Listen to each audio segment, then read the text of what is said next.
Namaste. On 6th of August, Ukraine launched a surprise attack on bordering region of with Russia named Kursk.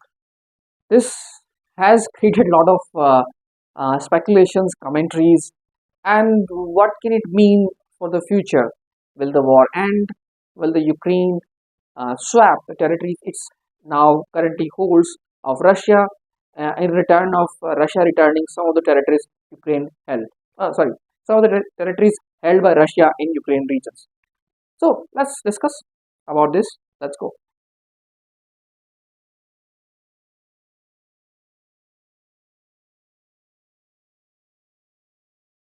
So I will focus on in this video on three aspects. What are Ukraine's reasons? What is Russia's response? And is negotiation or a negotiated settlement of this entire conflict, which has been ongoing for like 2.5 years, I think more than 2.5 years, is possible. And I must say this, I can only go do an objective assessment based on my understanding, and I condemn war and all the violence. In no way I'm asking the war to go, but I can only go for objective assessment of. So let's go for first Ukraine's reasons.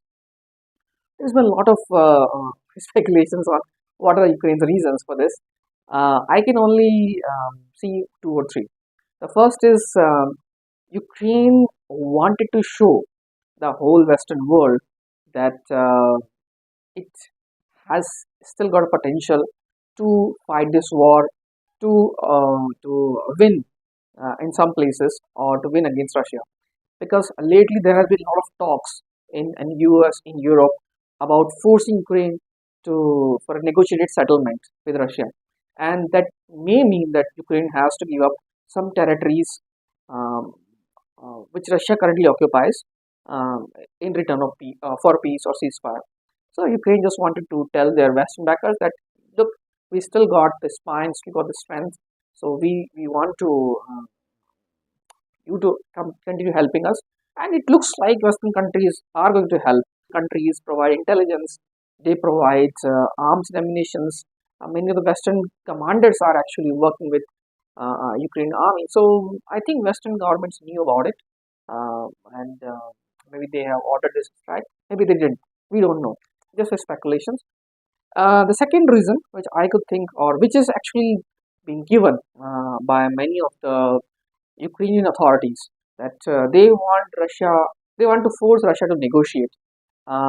So what they are saying that we attacked Russia, we created fear in the Russian society, and we told them, Russian society, that we can also attack on your territory. So you should fear us, and you should negotiate on a equal terms. Something like this, I understood. I mean, they just want to force Russia to negotiate on more favorable terms, Ukrainian terms actually, and they want to scare Russian society by launching surprise attacks. That Russian society can also be targeted, or they can also feel the pain of the war.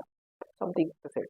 And third reason, which is actually more possible, or a lot of people are saying that this can be possible, is capturing a nuclear power plant in Kursk. The nuclear power plant is located in Kursk. It's around 70 to 90 kilometers. I'm not sure the distance, but it's more than 70 kilometers. And this is a place where some of the nuclear warheads are stored of Russian missiles. And the plan is to capture those that nuclear power plant and possibly um, ask Russia to negotiate, because that's nuclear power plant with nuclear warheads. It's a huge bargain chip, and force Russia to then negotiate, and also maybe force Russia to go back to whichever place, go back to the old lines and returning of this nuclear power plant. I think that's what I understood. So this is what Ukraine's reasons so far. Maybe there are more. I couldn't get it.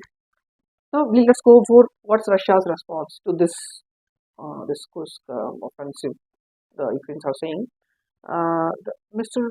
Vladimir Putin, of Russia's president, told there will be no negotiation with Ukraine at the moment or in the future, because they launched attack on Russian mainland. Second is Russia has accused Western countries. Russia has accused Western countries that they are telling Ukraine to do this attack. Okay, they are telling Ukraine to go for this direction, that direction, because Ukraine doesn't have its own intelligence. They don't have their own satellites, so they get everything from NATO countries, and it's very possible that Western countries might have told them to go on the attack in this direction. And Russia is accusing us to escalate further. Like when I use the word nuclear power plant, so Russia is accusing Western governments to go for this kind of nuclear thing. It's not Ukraine's idea; it's Western government's idea. That's what Russia is saying. And a third thing I heard, which I read, is that Ukraine plan. That's what Russia is saying. Russian media, that Ukraine plans to detonate some sort of radioactive material in Zaporozhye nuclear power plant and the Kursk. Zaporozhye nuclear power plant used to be under Ukraine control, but is now under Russian control. It's not really functioning, but it's not currently producing the electricity, but it still has a stored radioactive waste. And of course, there's a Kursk nuclear power plant. So Russia is telling that Ukraine planned to detonate some sort of radioactive waste, and then blame Russia for detonating those waste, because these are actually Russian nuclear power plant, and possibly then drag other European countries into the war. So that's what Russia is saying at the moment. For the moment. Now, if you ask me, the third is, will the negotiation be possible? As I said, Russia has no reason to negotiate. They don't want to negotiate. Their president has already said. So there are three reasons why I'm saying this. Okay, so let's talk about territory. Territory. Okay, territory. Now, Ukraine said that they said that they want to swap the land. That's why I said that want to swap the land which they occupied with the land Russia occupied in Ukraine.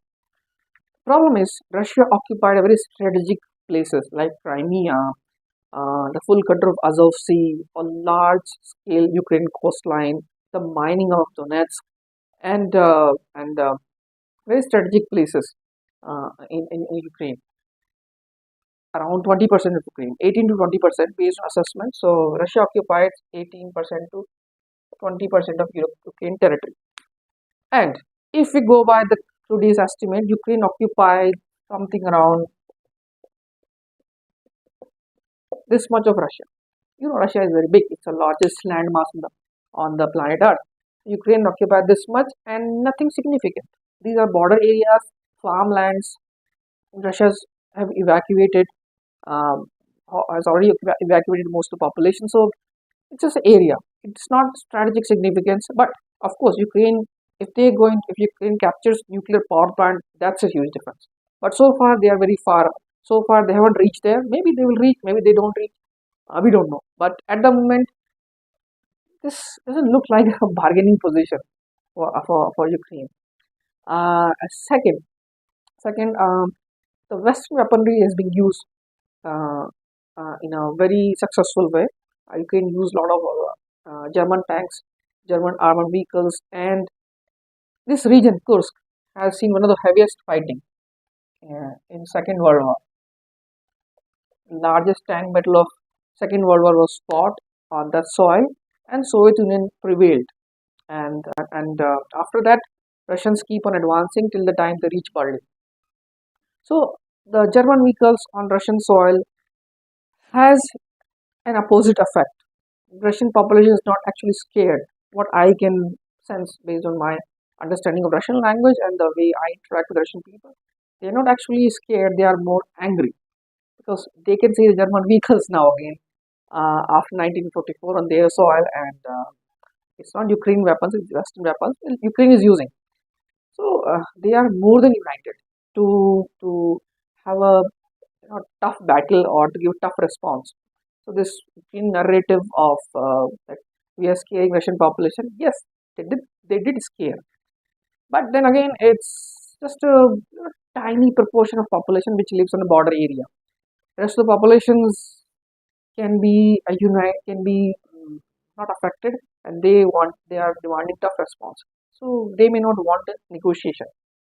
Even if the Russian government wants to negotiate, the Ukraine population doesn't. Sorry, Russian population may not want negotiations to do with Ukraine, and they want tough response. And the third thing is this.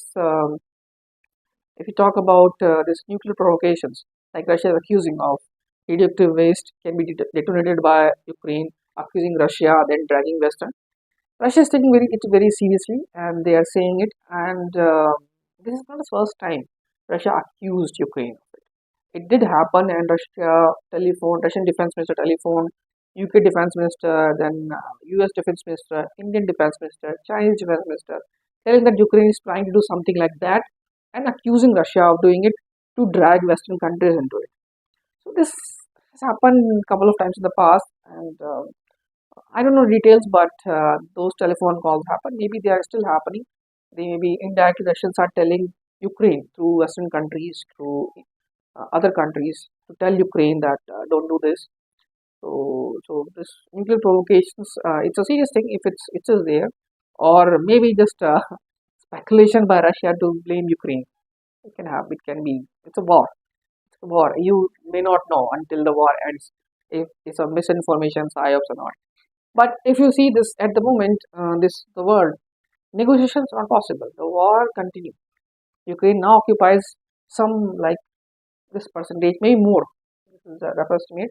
So the war will continue, and Russia now already accused Western countries of supporting Ukraine. So we don't know. Maybe Western countries will continue to support, and Russia will continue to go to war until they feel that they are secured in their neighborhood, or something else will happen that Ukraine captures nuclear power plant, and Russia is forced to negotiate in some terms they don't like.